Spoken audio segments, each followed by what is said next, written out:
Assalamualaikum warahmatullahi wabarakatuh. Kepada yang terhormat Bapak Ibu dosen penguji PPG Transformasi dalam Jabatan 2025.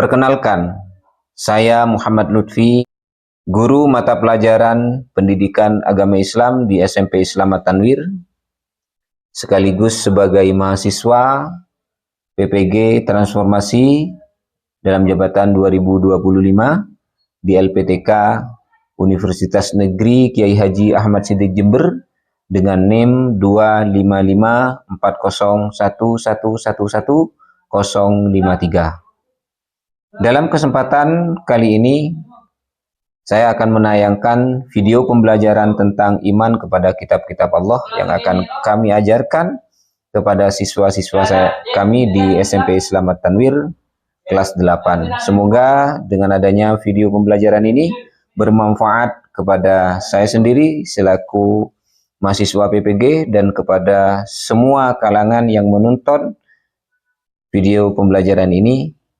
bermanfaat. Amin ya rabbal alamin. Demikian dari kami. Wassalamualaikum warahmatullahi wabarakatuh. Selamat menyaksikan.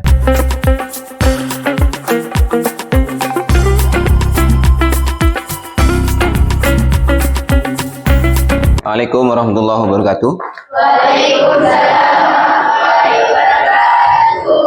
Masih semangat siang hari ini anak-anak? SMP Islamat Tanwir, semangat, Allahu Akbar. Alhamdulillah, ternyata meskipun siang hari pembelajaran terakhir PAI hari ini kalian tetap semangat. Syukur alhamdulillah kepada Allah Subhanahu wa taala yang sudah memberikan kesempatan kita untuk belajar pendidikan agama Islam lagi. Alhamdulillah.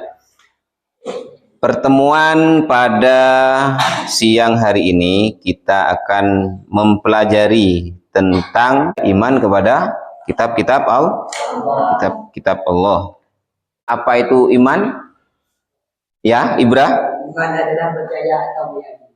Iman adalah percaya atau meyakini. Itu secara bahasa. Ya, ada yang secara istilah yang sudah pernah belajar. Ya, oke. Meyakini dengan sepenuh hati bahwa Allah menurunkan kitab-kitabnya kepada para rasul sebagai pedoman hidup. Bagus, ternyata sebelum pelajaran dimulai, ternyata tentang iman sudah banyak yang mengetahui. Bagus sekali. Tepuk tangan untuk siswa SMP Islamat Tanwir. Nah, ternyata itulah bedanya santri dengan non santri. Kalau santri insya Allah kalau tentang iman sudah di luar kepala, tapi tidak ada salahnya kita mempelajari lebih mendalam tentang bagaimana iman kepada kitab-kitab Allah. Nah, sekarang masih ada yang ingat rukun iman yang dipelajari di pesantren? Ada berapa rukun iman? Ada 6. Oke, coba apa saja? 1, iman kepada Allah. Iman kepada Allah. Rukun iman kepada kitab Allah itu masuk rukun iman yang berapa? Rukun iman yang nomor 3. Rukun iman yang Nomor 3. nomor 3. Alhamdulillah, subhanallah. Ternyata siswa-siswa SMP Islamat Tanwir hebat. Nah, ini perlu tepuk tangan lagi.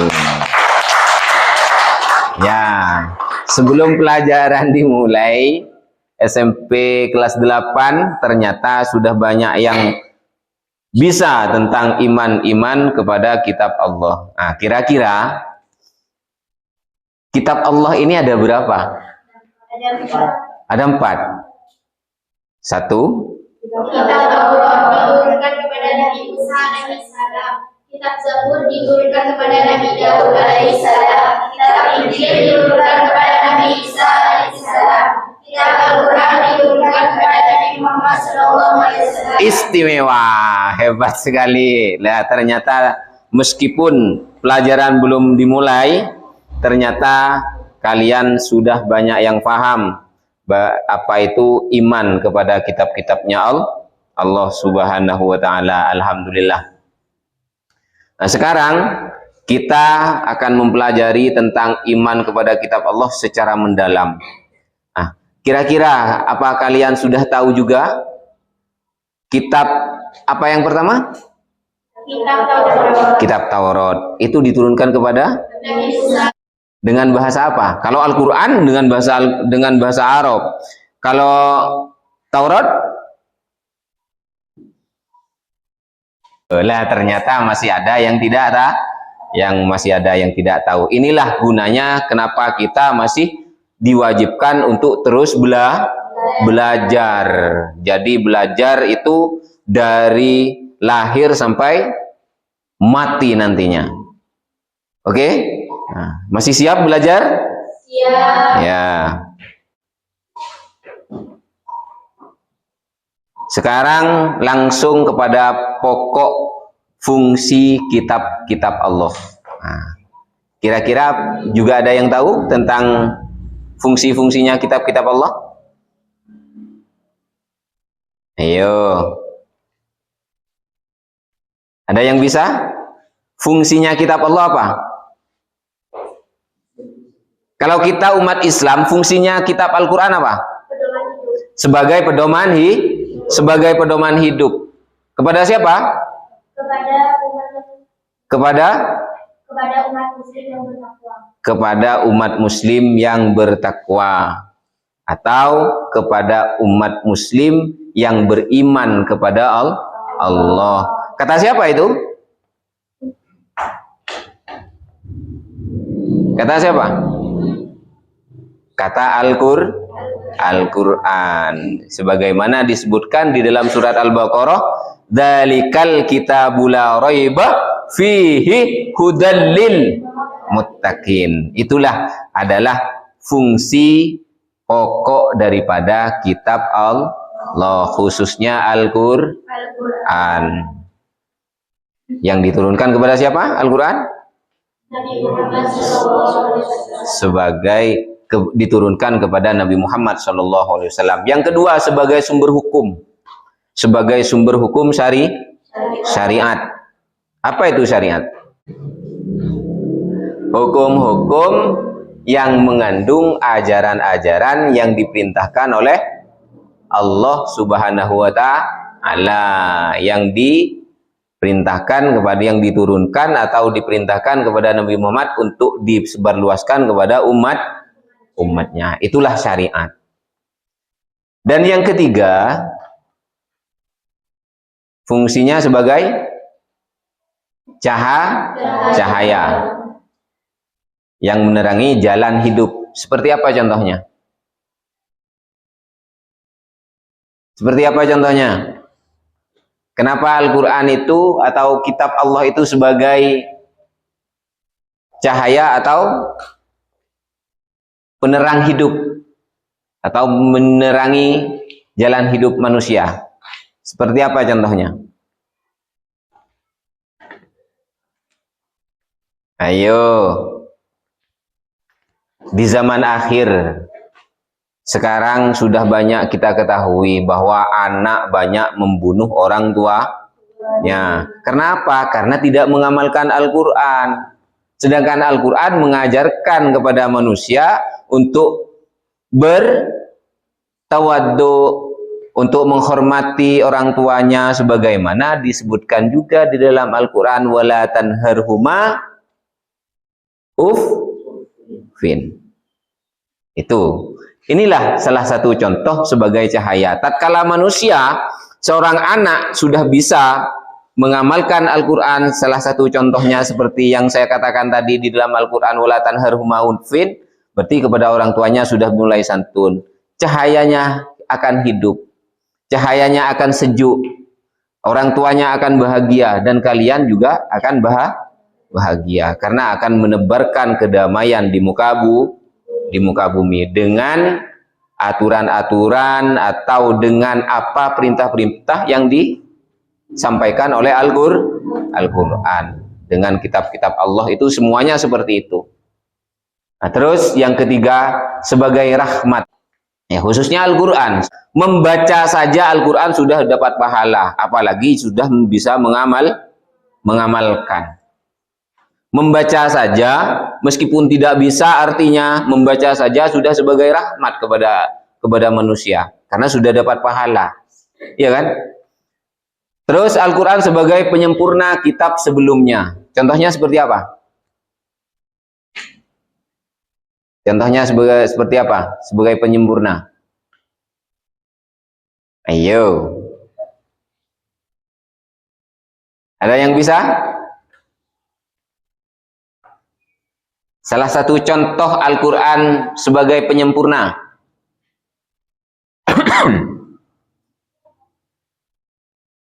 Ada yang bisa? Kenapa Al-Quran itu sebagai penyempurna pada kitab-kitab sebelumnya? Kitab Taurat, kitab Injil, kitab Zabur, kitab Injil itu sebagai penyempurna itu. Salah satu contohnya apa?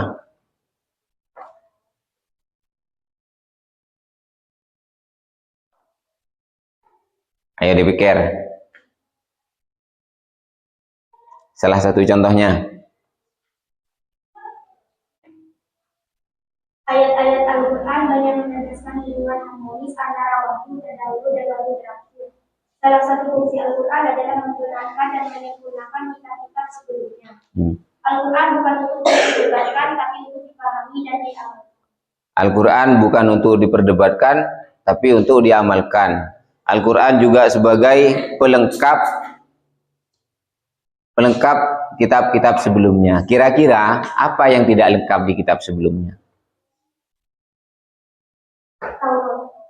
Baik, apa saja isi yang tidak lengkap di dalamnya?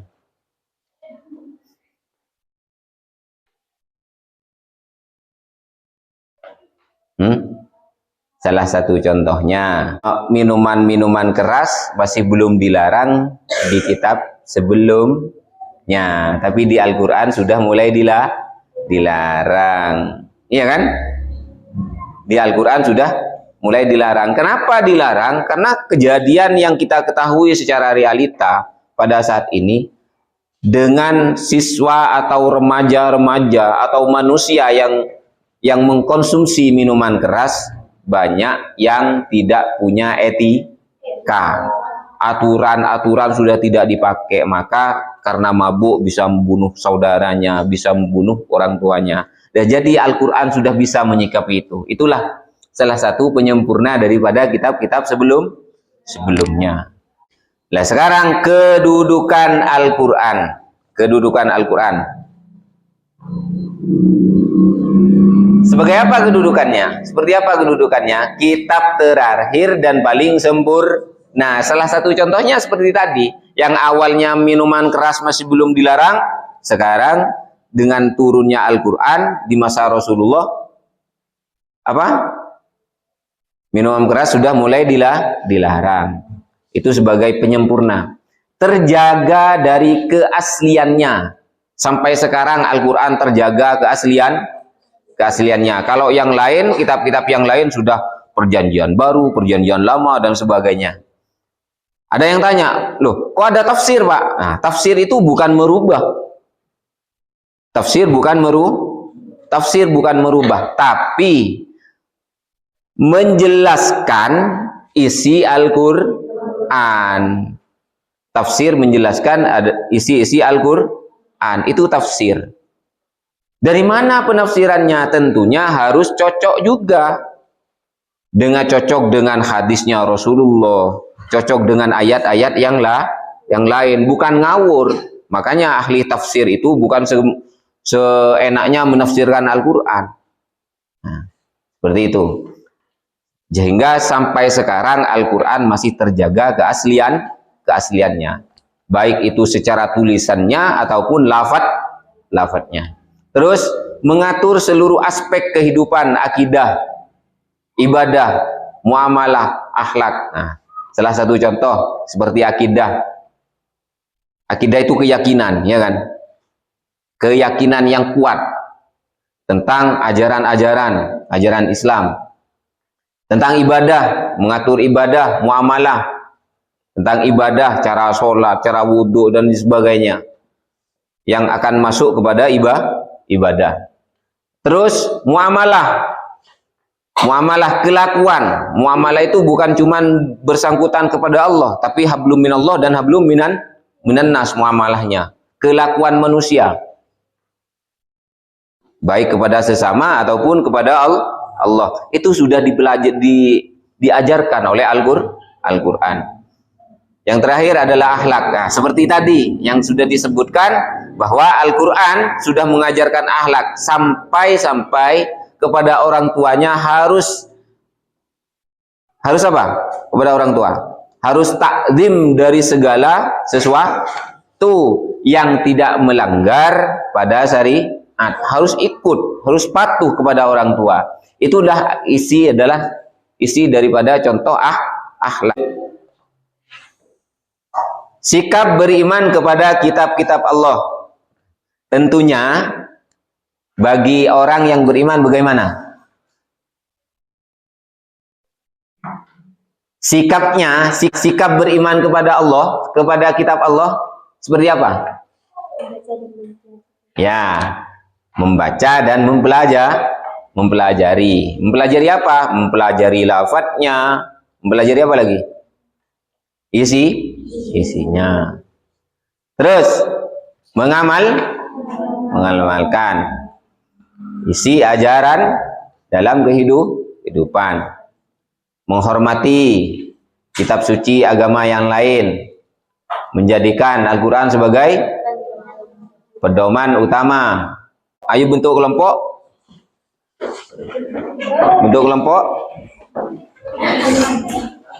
Berapa? 55. Sini. Ayo didiskusikan.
Ya. Perwakilan saja. Ya, bisa perwakilan saja, ada apa-apa. Yang penting itu didiskusikan, nanti hasilnya dipresentasikan di depan, perwakilan saja yang presentasi, tidak apa-apa. Kelompok yang mana dulu? Oke. Kelompok 2, ayo dipersilakan.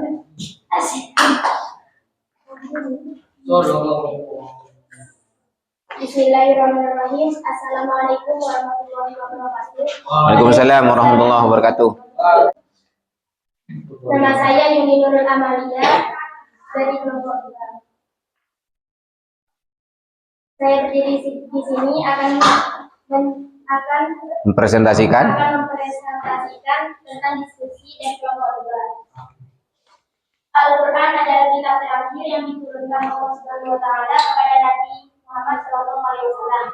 Salah satu fungsi Al-Quran adalah membenarkan dan menyempurnakan kitab-kitab sebelumnya, seperti Taurat, Zabur, dan Injil. Ayat-ayat Al-Quran banyak menegaskan hubungan harmonis antara wahyu dan dahulu dan wahyu terakhir. Seperti ayat yang menyebut kitab sebelumnya, Quran Surah Al-Maidah ayat 48. Dan kami telah menurunkan kepadamu kitab Al-Quran dengan membawa kebenaran. membenarkan kitab-kitab yang telah diturunkan sebelumnya dan sebagai batu ujian terhadap kitab-kitab itu. Maknanya adalah Al-Quran membenarkan kebenaran isi kitab terdahulu seperti Taurat, Zabur, dan Injil. Al-Quran menyempurnakan hukum dan ajaran yang telah berubah atau diselewengkan oleh manusia. Nilai yang dapat dipetik: toleransi antar umat beragama, menghormati kitab Allah yang lain, memperkuat keimanan. Penerapan dalam kehidupan sehari-harinya adalah menjadikan Al-Quran sebagai pedoman hidup sehari-hari, menghormati umat lain yang juga beriman kepada kitab Allah terdahulu, mengamalkan nilai kejujuran, keadilan, dan kasih sayang sebagaimana diajarkan semua kitab Allah.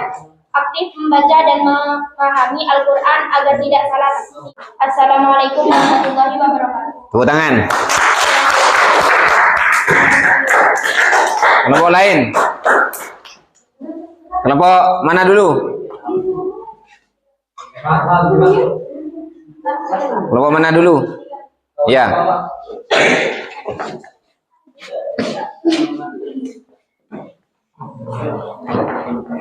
Assalamualaikum warahmatullahi wabarakatuh. Saya akan mempresentasikan Al-Quran sebagai pedoman kehidupan. Al-Quran sebagai pedoman kehidupan adalah kitab suci yang diturunkan Allah Subhanahu wa Ta'ala kepada Nabi Muhammad SAW. Sebagai sebelum setiap ayatnya terdapat adalah hukum dan ajaran. Siapapun yang menjadikan Al-Quran sebagai panduan hidup akan mendapatkan arah yang jelas dan kehidupan yang penuh berkah. Assalamualaikum warahmatullahi wabarakatuh. Waalaikumsalam warahmatullahi wabarakatuh. Tepuk tangan. Terima kasih, sudah bagus. Kalian sudah banyak memahami tentang bagaimana perkembangan kitab Allah yang perlu dipelajari, yang tadinya masih belum bisa menyebutkan fungsi-fungsinya, tapi sudah hafal kepada kitab-kitabnya dan penerimanya. Alhamdulillah, sekarang sudah bisa menalar sampai fungsi-fungsi dan manfaatnya untuk mempelajari itu. Nah, mungkin ini pembelajaran siang hari ini. Semoga kita tetap semangat di pembelajaran selanjutnya, yaitu tentang bagaimana kecintaan kita kepada Al-Quran. Tentunya kita terus semangat sehingga kita bisa menjadi umat Islam yang bertakwa dan beriman kepada Allah Subhanahu wa Ta'ala. Ayo dipimpin untuk berdoa dulu sebelum kita akhiri, sebelum kita pulang. Pimpin berdoa dulu, Ketua. Marilah kita berdoa. Terlebih dahulu berdoa dimulai. Bismillahirrahmanirrahim. Subhanallahumma wa bihamdika asyhadu an la ilaha illa anta astaghfiruka wa atubu ilaik. Amin. Semoga pertemuan kali ini bermanfaat kepada kita semua dan bisa menjadi bekal kehidupan kepada kita semua. Amin ya rabbal alamin. Saya akhiri. Wassalamualaikum warahmatullahi wabarakatuh. Waalaikumsalam.